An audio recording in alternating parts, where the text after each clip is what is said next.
Welcome back to today's Explainer, everyone. We're diving into a day that's honestly defined by some massive contrasts and deep structural shifts.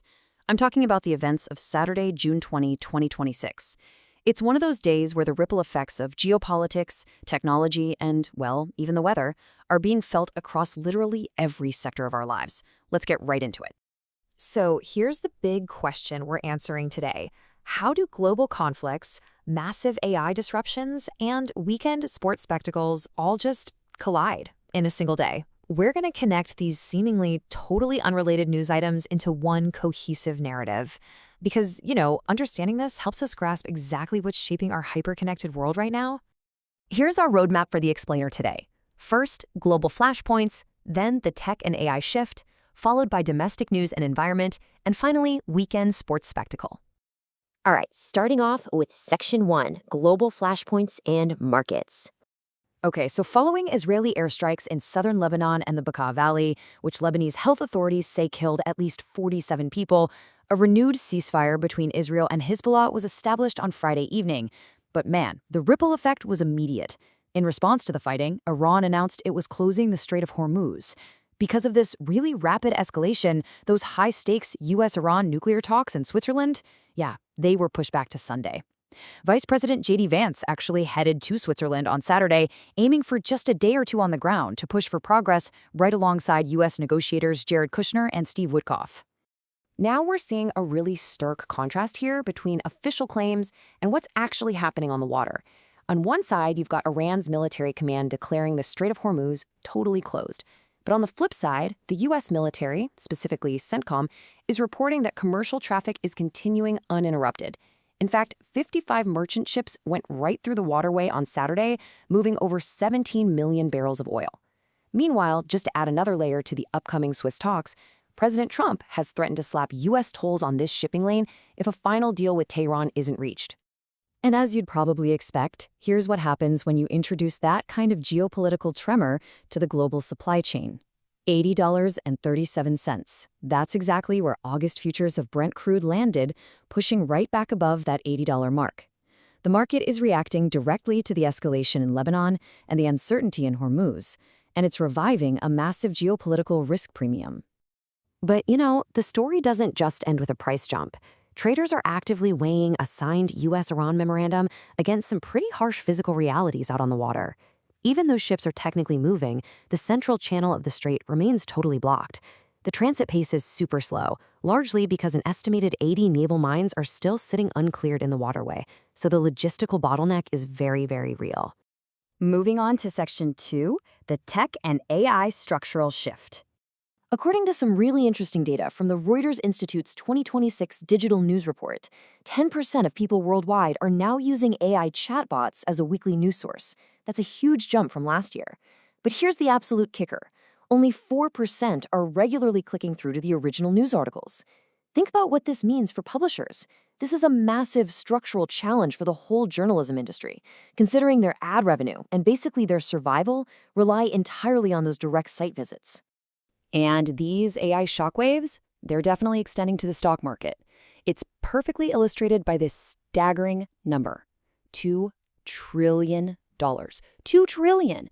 That is the market capitalization shed in June alone by the Magnificent Seven. That's Apple, Microsoft, Alphabet, Amazon, Nvidia, Meta, and Tesla.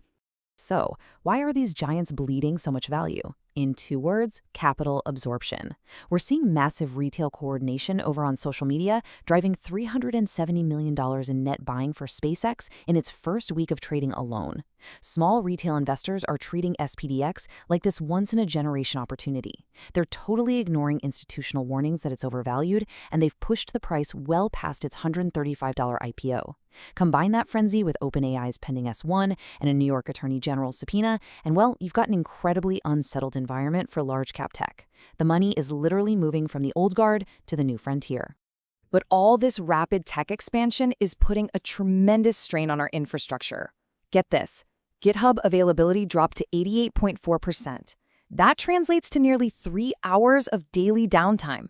Developer communities across Europe and North America have been sounding the alarm all over X and Hacker News about continuous CI/CD pipeline failures. It actually got so severe that Microsoft had to route traffic through AWS infrastructure just to keep things afloat. Wild, right? And the physical footprint of all this computing power is fast becoming a major national priority. To try and combat these multi-year grid bottlenecks, FERC, that's the Federal Energy Regulatory Commission, has fast-tracked a 90-day target for AI data center power approvals. But at the same time, they're requiring new disclosures for cooling water usage, which really acknowledges the massive resource drain we're talking about here. Meanwhile, the global quantum race is heating up. Oxford Quantum Circuits is investing 92 million euros in a brand new Barcelona hub, and IQM just deployed its first U.S. quantum computer at Oak Ridge. You know, this AI power dynamic is even reshaping Hollywood. Amazon MGM Studios actually just dropped a mostly finished film by director Luca Guadagnino. And why? Well, because of controversy surrounding its connection to Sam Altman's $50 billion OpenAI investment deal with Amazon. It really shows how the lines between commercial tech deals and creative studio decisions are just blurring completely right now. Okay, shifting gears to Section 3, Domestic News and Environment. First up in domestic policy, NPR reported on Friday that a new Justice Department legal opinion is challenging civil rights protections for disabled Americans. Since the Supreme Court's 1999 Olmstead decision, settled law has basically treated institutionalization as an absolute last resort. Now, disability rights advocates are expressing some really deep concern that this new DOJ opinion threatens those decades of protections and could potentially expose millions of people to involuntary institutionalization. Moving over to the nation's capital, we've got an update on the Lincoln Memorial Reflecting Pool. The phrase American flag blue was actually the intended color for President Trump's $14 million beautification project at the site. They applied a specially sourced coating to achieve that super crisp color. But, well, it's currently failing against a very robust algae bloom.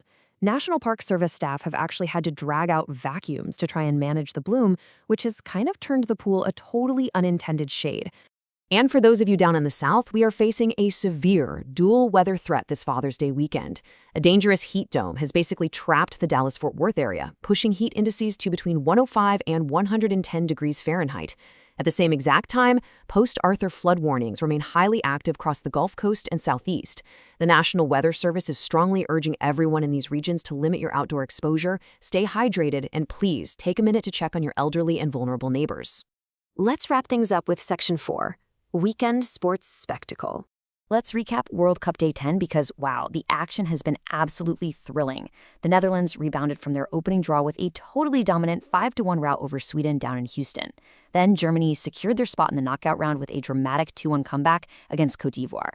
That was courtesy of Dennis Undav scoring in the 60th minute and then again deep into stoppage time. And we also saw a super tense, scoreless draw between Ecuador and Curacao, which perfectly sets the stage for the upcoming Japan versus Tunisia match in Monterrey. And you know, the business side of this tournament is just as staggering as the action on the pitch. Analysts are actually calling this the most commercially successful World Cup opening week in history. Why? Well, for starters, it's generated record-breaking sportsbook profits, completely surpassing any prior international soccer tournament. This massive success is largely being driven by the expansion to 48 teams, the U.S. co-host status, and honestly, the sheer undeniable star power of guys like Lionel Messi, Erling Haaland, and Kylian Mbappé out on the field. But the real star of the weekend might just be a name you really didn't expect. 13. That is the number of saves made by Curaçao goalkeeper Eloy Room against Ecuador. In just an extraordinary defensive display at Arrowhead Stadium, Room single-handedly fended off wave after wave of attacks to earn his nation their first ever World Cup point. His performance is already drawing major comparisons to Tim Howard's legendary display back in 2014. Just incredible. And from the pitch straight to the greens, the tension is really building for Father's Day Sunday at the 126th U.S. Open over at Shinnecock Hills. Wyndham Clark shot an even par 70 to build a commanding 6-shot lead. Meanwhile, Scottie Scheffler shot a 69. He was one of only 2 players under par for the day, and he sits 5 shots back, chasing a career Grand Slam. But history is firmly in Clark's corner here. 20 of the 21 players to hold a 6-shot lead at 54 holes in a major have gone on to win the whole thing. He is definitely poised for his second U.S. Open title. So, from the heat of Shenandoah Hills to the high stakes of global diplomacy and the massive AI revolution, everything really is intertwined. Which brings us to our final thought for today. As AI reshapes our economies and global tensions shift our markets, how are you adapting to this hyper-connected new normal? I want you to think about how these massive daily shifts ripple into your own life, your news feeds, and even your weekend plans. Thank you so much for joining me for this Explainer Focus Learners. Keep asking questions, and I'll see you next time.